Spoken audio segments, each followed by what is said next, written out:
Hello, future RNs. This is the second practice test for Fundamentals of Nursing. This time, we will focus on health assessment. Number one, a commonly used phrase to indicate why a client seeks consultation is chief complaint. In many institutions, this has been replaced by reason for seeking care. What is the significance of this change? Pause the video, answer, and then come back. Alright, tingnan natin ano ang tamang sagot. The correct answer is option B. The newer term includes other needs aside from those which are related to symptoms. Hindi naman lahat na nagko-consult ay para lang sa symptoms. Pwedeng may mga wellness needs, for example. Kaya, mas encompassing yung newer term. Ini-include niya yung mga symptoms, pero ini-include din niya yung ibang mga aspects kung bakit nagsisik ng care yung pasyente. Letter A, the term chief complaint is identified with doctors. That may be true, but that's not the correct answer. Letter C, the newer term allows another person to give information. Kaya chief complaint yan, the reason for seeking care, pwede namang magbigay ng information yung ibang tao. Letter D, the newer term is more politically correct. Not necessarily so, we're not after the political correctness of the term. Number 2, what is an appropriate documentation for a client's reason for seeking health care? Pause the video, answer, and then come back. Okay, ano ang tamang sagot? It is option C, LBM and vomiting. Kasi ito lang yung option na gumagamit ng words ng pasyente. Yung pasyente ang nagsasabi kung anong dahilan kung bakit siya nagsisik ng healthcare at ang sinabi niya, bakit ka nandito? Ang sagot niya, kasi nag-LBM ako at nagsusuka ako. So, tama yon. Yung A, B, and D, pare-pareho yung findings na ng nurse. Hindi naman sinasabi, for example, ng pasyente, kaya ako nandito kasi meron akong rebound tenderness in the right lower quadrant, di ba? Ganun din sa letter B at letter D options. Number 3, the nurse takes the client's health history. The purpose for doing this is to provide a database for, pause the video, answer, and come back. Okay, tingnan natin kung anong tamang sagot. It is letter A. Subjective information about the client's health, both past and present. So, subjective, it is something that is stated, yung pasyente ang nag-state nito, client's health history, o pwede rin na another person stated it for the patient. And it's a health history, so it's about the client's health. At kasama dito ang both past and present kasi history, tapos kung ano ang present status niya. Yung letter B is wrong kasi objective ang nakalagay. Yung letter C naman, the findings of an initial physical assessment, hindi ito physical assessment. You are still interviewing the patient. Letter D, the client's reason for seeking care. Kasama yan, pero it includes so many other things aside from the reason for seeking care. Number 4, what's the first thing that the nurse should assess when doing a thorough physical assessment? Pause the video, answer, and come back. Okay? Tingnan natin kung anong tamang sagot. Pag thorough physical assessment, you do a head-to-toe assessment. But the correct answer is not letter A. It's not the head. It's not part of the head, which is the eyes. It's not the skin. The correct answer is option D, the client's general appearance. First thing that you do is to do a general survey. Kung ikaw ay nakaupo, kunwari, doon sa clinic, tapos pumasok yung pasyente through the door, from the time na dumaan siya doon sa door hanggang makarating siya sa part mo, ay halos tapos ka na sa general survey kasi mabilisan lang ito. Kasama dito, for example, ano yung posture ng pasyente? Nakastoop ba siya? Ano yung gait ng pasyente? Paano siya maglakad? Umiika-ika ba siya? Naglilimp siya? Ano yung mode of dressing, for example, ng pasyente? Appropriate ba for the weather, for example, and the situation? So these are some aspects of the general survey or general appearance that are going to be assessed by the nurse. Yan ang unang ginagawa. Number 5, the client's BP is 150/100. His apical pulse is 90 and his radial pulse is 85. His pulse pressure is, stop muna, tapos sagutin, and then bumalik. Okay, tingnan natin yung options. Letter A is 150. This is the numerator. It is the systolic pressure, which is the pressure in the arteries when the heart contracts. Letter B, 100. This is the denominator. Ito yung diastolic pressure, which is the pressure in the arteries when the heart is relaxed. Kaya mas mataas ang systolic pressure kasi pressure yan pag nakakontract ang puso, di ba? Yung 100 naman, this is the diastolic pressure, mas mababa kasi pressure yan pag nakarelax ang puso. Letter C, 50, this is the correct option. Pulse pressure is the difference between systolic and diastolic. So, 150 minus 100 equals 50. Anong ibig sabihin ng 50 na pulse pressure? A healthy pulse pressure is usually around 40. A pulse pressure that is 50 or above increases the risk of cardiovascular disease.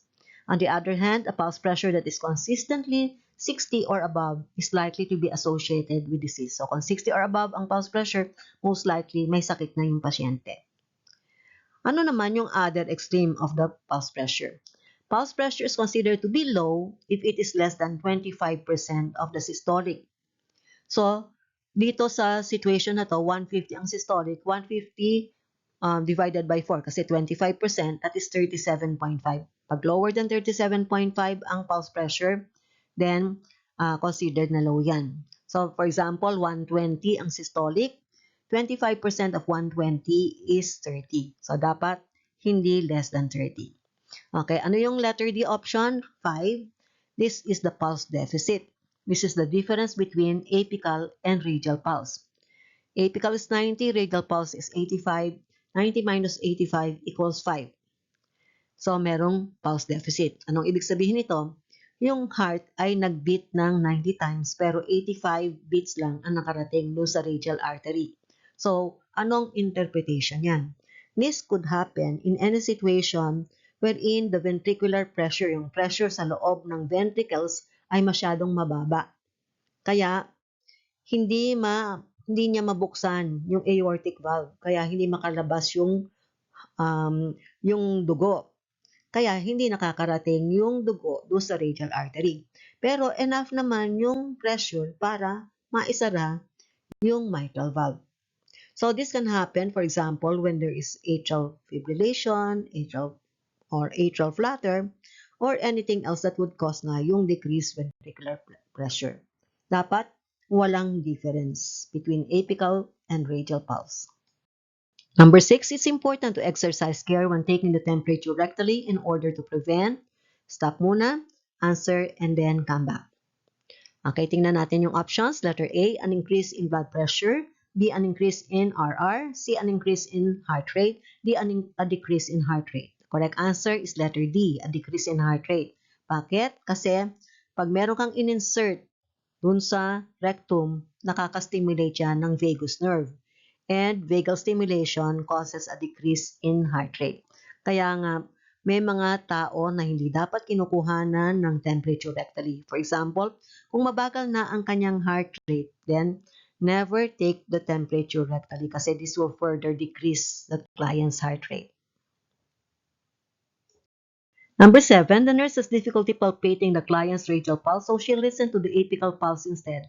She got a heart rate of 170. What should the nurse do? Ikaw ang gagawin mo. Stop mo muna yung video tapos sumagot ka and then come back after answering. O tingnan natin kung anong tamang sagot.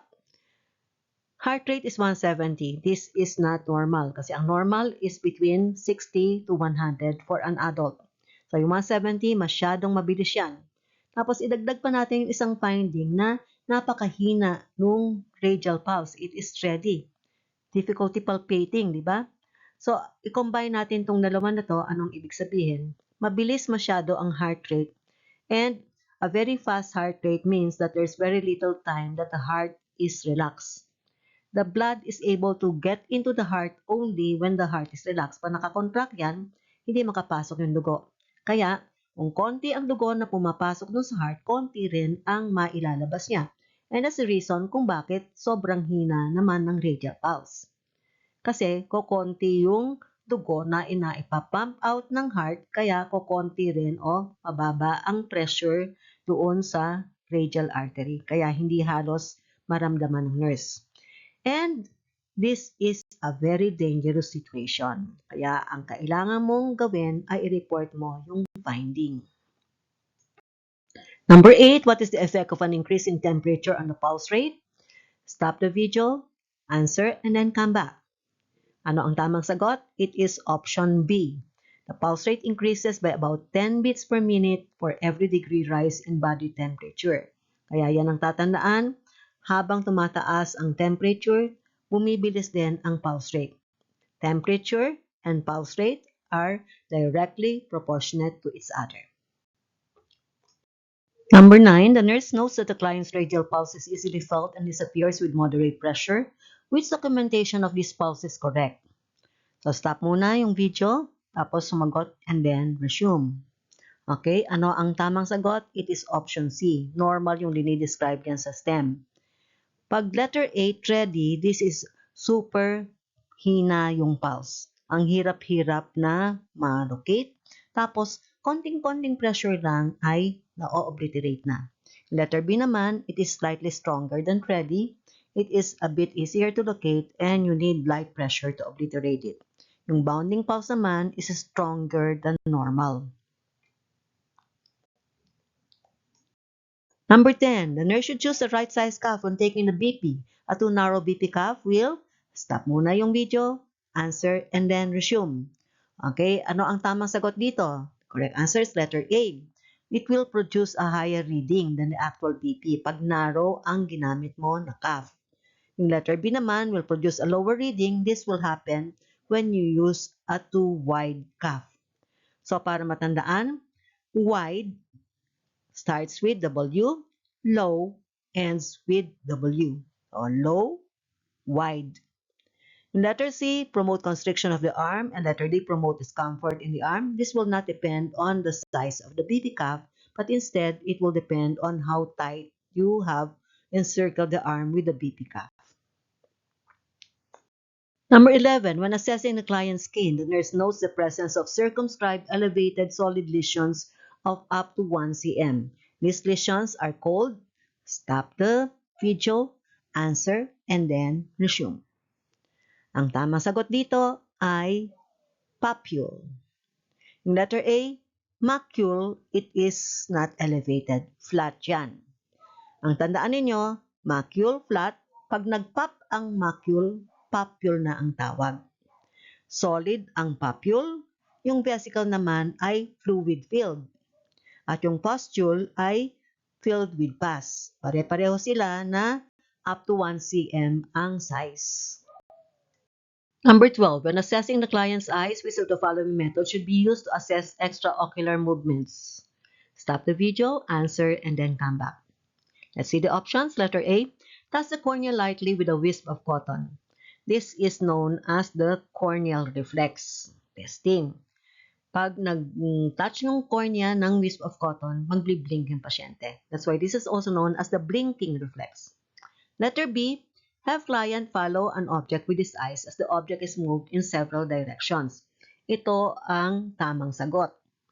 Ang gagawin mo ay hold a pencil, stay in front of the patient, tapos yung pasyente dapat titingnan niya yung pencil kung saan pumupunta yung pencil. Yung eyes lang niya ang magpa-follow, hindi dapat gumagalaw ang ulo niya. There are 6 fields of gaze, upward, downward, lateral, medial, obliquely upward, and obliquely downward. At dapat coordinated ang eye movements. Kung saan pumupunta yung right eye, dapat doon din pumupunta yung left eye. Yung letter C naman, observe the pupils as client focuses gaze on an object that's moving towards him. Yan ay testing for pupil accommodation. Hold the pencil, tapos unti-unti mong ilapit dun sa eyes ng pasyente and see what happens to the pupils. You will notice that the pupils are going to constrict. Para matandaan na constriction ang nangyayari when an object is near the eyes, ang isipin mo rin, yung eyes ay nagko-converge. Diba, naduduling yung pasyente na pupunta sa gitna. Converge, constrict, pag moving towards. Opposite naman na nangyayari pag moving away. Nagdadilate yung pupils. Okay, letter D, assess the client's peripheral vision. This is testing for the visual field. Anong gagawin dyan? Stay in front of the patient. Let the patient cover one eye. Ikaw naman, i-cover mo yung opposite eye mo. So, for example, yung pasyente ay nakakover ang kanyang right eye, ang nakakover sa'yo ay yung left eye. So, yung magkatapat na mata. And then, wiggle your fingers. Ilagay mo muna dun sa side. Tapos, unti-unti mong ilapit dun sa bandang gitna. I-wiggle mo, tapos tanungin mo sa pasyente kung kailan niya nakikita yung fingers mo. Pag nakikita mo, dapat nakikita na rin ng pasyente. Kaya ang tawag din dito ay finger wiggle test. Number 13, the normal capillary refill in adults is less than? Stop the video, answer, and then come back. Anong tamang sagot? It is option A, 3 seconds. Paano ba mag-test ang capillary refill? First, apply pressure to one finger or toe for 10 seconds. And then, release the pressure. Makikita mo, maputla yung finger or toe. And then, i-time mo how long it takes for the finger or toe to return to the same color as nearby tissue. Kung di pwede ang finger or toe, use the sternal area. Anong implication pag masyadong mahaba ang capillary refill? It indicates poor tissue perfusion. And it suggests decreased cardiac output, pwede rin reduce ang blood volume, hypotension, or pwede naman na increase ang peripheral resistance. All of these factors will reduce the amount of blood that goes to the peripheral area. Number 14, which of the following sounds would the nurse expect to elicit when percussing over normal lung tissue? Stop the video, answer, and then resume. The correct answer is letter A, resonance. Resonance is a hollow sound. Kaya hollow kasi may air yung lungs. Yung letter B naman, flat, it's a very soft and short, high-pitched sound. This is elicited by percussion over bone. Yung letter C, dull, is a thud. This is longer and louder than a flat sound. And this may be elicited when you percuss over solid or fluid-filled tissue, such as, for example, the liver. Letter D, timpani, is a drum-like sound. This is elicited when you percuss over fluid or air-filled GIT. Yung combination ng fluid and air-filled na yan ay nagproproduce ng drum-like sound. Not given in the options is hyperresonance. Parang similar to resonance, kaya lang, instead na simply hollow, this is a booming sound. And this is longer than resonance. This may be elicited when you percuss over hyperinflated lung. Sobrang dami ng air, kaya mas malakas at mas hollow yung sound na naririnig. Number 15, aside from taking the client's history and doing physical assessment, the nurse also reviews the results of the client's lab exams. Lab exam results are classified as, stop the video, answer, and then come back. Okay, ano ang tamang sagot? Tingnan muna natin yung options. Letter A, subjective data. Hindi ito subjective kasi ang subjective is something that is stated, such as information taken from the client during health history. Letter B, primary data. Hindi rin ito ang tamang sagot kasi pag primary, this is information obtained from the client kasi yung client ang primary source of data. Kaya ang tamang sagot dito ay letter C, secondary data. This is information obtained from other sources aside from the client, such as the family, the chart, and other members of the health team. Yung letter D naman, constant data. This refers to data that do not change. Examples would be gender or race. Just like in practice test 1, use the power of words and thoughts to get what you want. Leave a comment of self-affirmation. Comment niyo, papasa ako sa PNLE, or I will pass sa PNLE, or magiging RN ako.